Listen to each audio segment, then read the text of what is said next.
송지은의 사연 라디오 지금 시작합니다. 안녕하세요.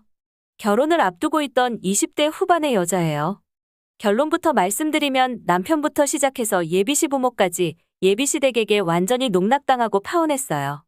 남자친구랑 저는 연애 5년 끝에 결혼을 결심하게 되었어요. 돌아오는 9월에 식을 올리기로 했고 스튜디오나 드레스, 메이크업은 이미 다 촬영과 예약이 끝난 상태였어요. 20년에 올리려고 했던 결혼식이 코로나 때문에 밀리고 밀려서 드디어 올가을로 거의 최종 확정이 된 거였어요. 이렇게 밀리는 와중에 남자친구랑 다툼도 몇 번 있고 하면서 위기도 있었지만 저희는 그래도 잘 헤쳐나가며 버텨왔죠. 날짜가 확정되면서 청첩장까지 픽스해서 주문도 들어간 상태예요. 신혼여행도 조금이라도 저렴하게 가려고 미리 다 예약해두었고요. 상견례는 19년도에 이미 끝내두었고 워낙 시간이 많았던 터라 어지간한 주변 사람들은 저희 둘이 결혼한다는 걸 다 알고 있을 정도였어요. 저는 시간이 더 생겨서 작년 말까지 대략 8천만 원 정도를 모았고 남자친구는 재수의 군대에 여러모로 취업이 늦어져서 3,500만 원 정도 모았다고 했어요. 뒤늦게 취업해서 한 푼도 못 모으는 사람들도 있고 여전히 취업을 못한 사람들도 있었기에 남자친구가 돈을 얼마를 모았건 저한테는 크게 중요하지 않았어요. 어쨌든 모으려는 의지도 있고 취업이 조금 늦었지만 그만큼 탄탄한 기업에 들어갔기 때문에 기다린 보람이 있기도 했고요. 둘 다 직장이 판교 쪽에 있어서 직장 근처에서 작은 원룸 생활을 하고 있었어요. 결혼을 함에 있어서 가장 큰 신혼집과 혼수, 예물예단 등 큰돈 들어가는 것들이 정해지지 않은 상태여서 불안한 마음이 있었어요. 아시는 분들은 아시겠지만 판교도 서울 못지않게 너무 비싸더라고요. 도대체 그 동네 아파트를 자가로 사는 분들은 한 달에 얼마를 버는 건지 부럽더라고요.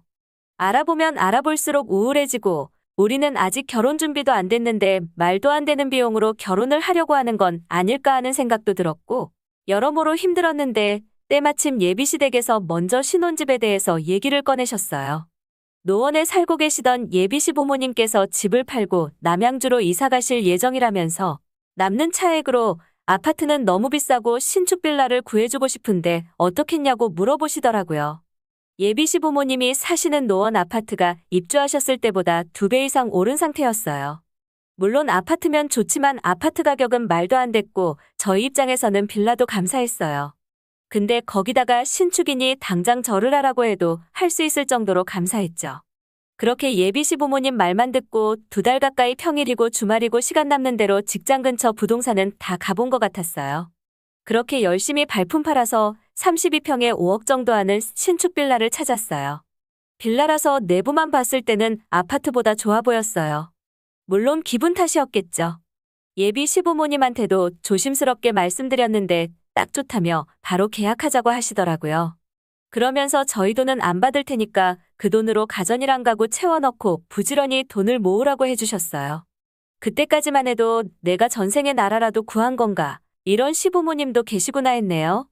어차피 저희 돈도 아니기도 했고 시간도 안 나서 예비 시어머니 명의로 일단 계약을 했어요. 세금부터 입주 청소까지 저는 아무것도 신경 쓸 게 없었어요.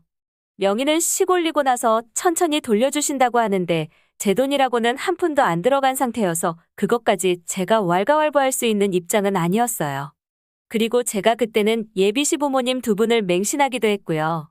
신혼집 때문에 저희 친정에서도 감사하다며 예비 시부모님 선물로 시계랑 코트를 사서 보내드렸어요. 그 2개만 샀는데도 거의 2천만 원 정도 하더라고요. 그 이후에도 저희 부모님이 몇 번을 연락드려서 감사하다고 했는지 모르겠어요. 그래서 남자친구하고 예비시부모님 이사 가시는 날 휴가 내고 가서 이사 도와드린다고 했더니 극구사양하시더라고요. 남자친구도 그럴 필요 없다며 말렸고요. 모두가 그렇게 얘기하기도 했고 업체 부르신다는데 제가 가서 얼마나 큰 도움이 될까 싶어서 알았다고 짐 정리 끝나면 놀러 가겠다고 말씀드렸어요. 근데 이사날 잔금 처리하는데 문제가 생겨서 노원집은 빼줘야 하는데 남양주 집에 바로 못 들어가게 되었다고 하시는 거예요. 이제는 가족이나 마찬가지니까 너무 걱정이 되었어요. 그때 때마침 생각난 게 판교에 계약한 빌라가 생각났어요. 급한 대로 판교로 짐을 옮겨두시고 천천히 생각해 보시는 게 어떻겠냐고 말씀드렸어요.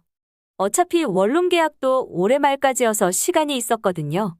예비 시부모님께서는 아무리 자기들 돈으로 샀어도 너희 사준 집인데 어떻게 자기들이 먼저 가서 짐을 푸냐고 거절하셨는데 저는 가족끼리 그런 게 어딨냐며 짐 풀고 천천히 처리하라고 말씀드렸어요.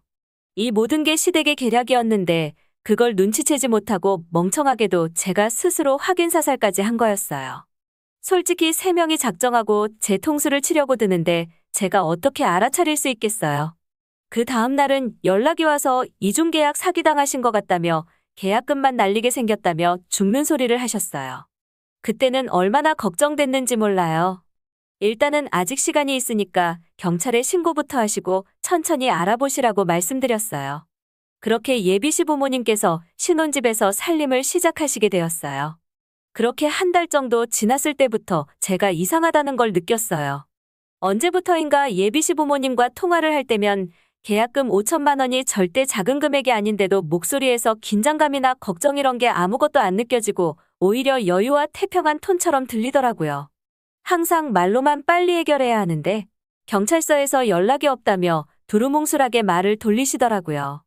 가구나 가전도 준비해야 하고 해서 남자친구랑 찾아뵙고 진지하게 얘기 좀 해보려고 갔는데 그때 본색을 드러내시더라고요. 심적으로 너무 지쳐서 다시 집 알아보기도 힘들고 하니 여기서 같이 지내는 게 어떻겠냐면서요. 방이 4개나 되는데 너희만 쓰기에는 너무 많은 것 같기도 하고 어차피 우리가 그렇게 불편한 사이는 아니지 않냐면서요. 어느 정도 마음 추스르고 나서 다시 천천히 집 알아보고 이사 나갈 거라며 절대 합가하자는 거 아니라는데 이미 저는 충격을 받은 상태였죠. 솔직히 대충 뭔가 있다는 건 알고 있었지만 이렇게 큰 핵폭탄을 준비하고 계실 줄은 몰랐어요. 이러다가 자연스럽게 자리 잡고 합가하게 될 것 같은 느낌도 너무 강하게 들었고요. 처음이 어렵지 1년이 2년 되는 거고 그렇게 평생 가는 거잖아요. 뭐라고 확답은 못 드리고 일단 남자친구 데리고 나왔어요. 근처 카페에서 남자친구랑 얘기하는데 남자친구도 한패라는 걸 이때 알았어요.